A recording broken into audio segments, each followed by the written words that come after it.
8 rahsia dan fakta mengenai Menara Eiffel yang ramai tidak tahu.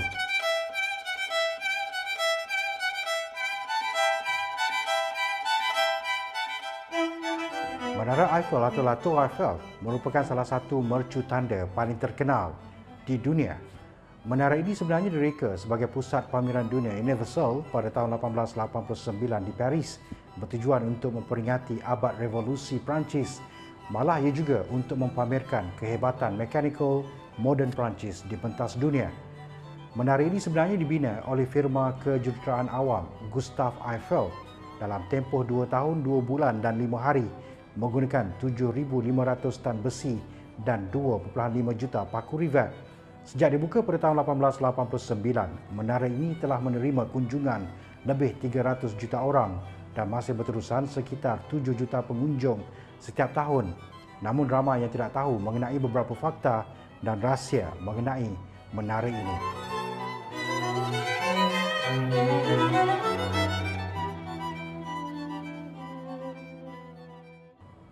Yang pertama, kewujudan apartmen rahsia.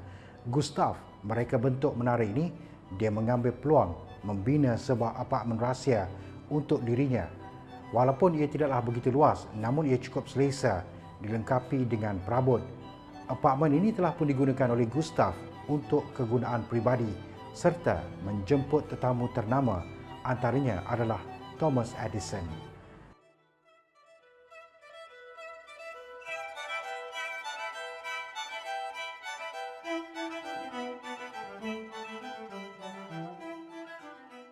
Setelah berita mengenai apartmen ini diketahui orang awam, ramai yang ingin menyewanya walaupun untuk semalaman, namun ditolak oleh Gustave. Yang kedua, bukan rekaan sebenar Gustave. Walaupun Eiffel memperoleh hak penamaan untuk menara ini, namun reka bentuk asal menara ini bukanlah hasil rekaannya sendiri.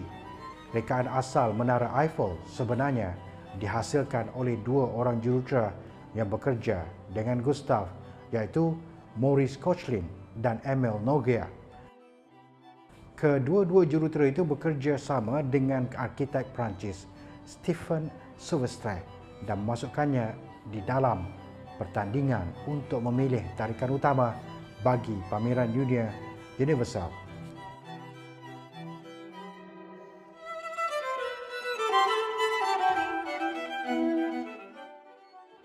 Sepatutnya ia dirobohkan selepas 20 tahun. Seperti dinyatakan, Menara Eiffel dibina untuk tujuan pameran kehebatan industri Perancis semasa pameran antarabangsa.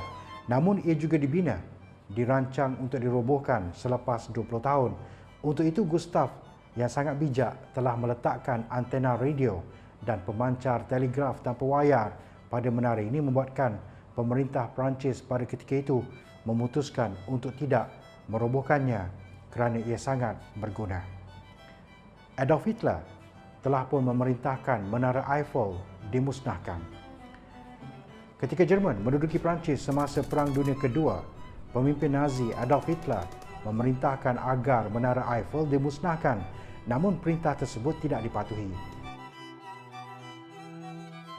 Pejuang-pejuang Perancis kemudiannya membalas dendam dengan memotong kabel lift Menara Eiffel, membuatkan tentera Nazi terpaksa menaiki tangga untuk mengibarkan bendera mereka.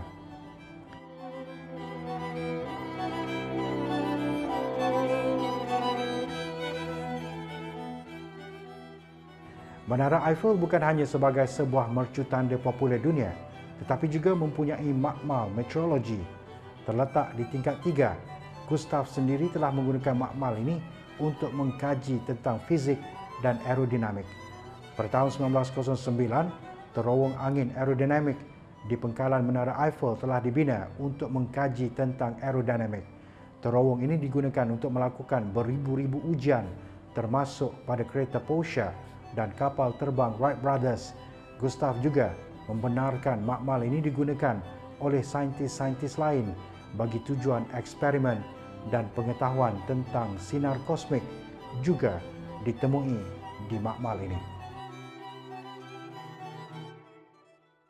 Angin bukanlah satu-satunya perkara yang boleh menggerakkan menara ini, di mana haba dari matahari juga boleh memberi kesan fizikal kepada binaan Menara Eiffel.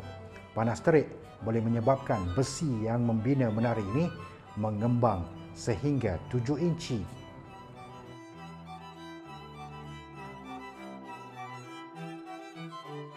Sekitar 60 tan cat digunakan untuk mengecat menara besi ini. Ia bukan sahaja membuatkan Menara Eiffel sentiasa kelihatan cantik, tetapi juga membantu mengelakkan besi-besi tersebut daripada berkarat. Tahukah anda, cahaya dari menara yang menerangi malam sekitar kota Paris itu menanggung kos elektrik yang sangat tinggi. Sejumlah 20,000 biji mentol yang dipasang mengelilingi rangka menara yang menggunakan 22 megawatt kuasa elektrik setiap hari. Penggunaan tenaga elektrik ini menelan belanja sekitar £2,640 atau RM14,725 secara purata setiap hari bersamaan RM5.4 juta setahun. Bayangkan tenaga elektrik yang digunakan oleh monumen ini boleh menerangkan sebuah perkampungan kecil.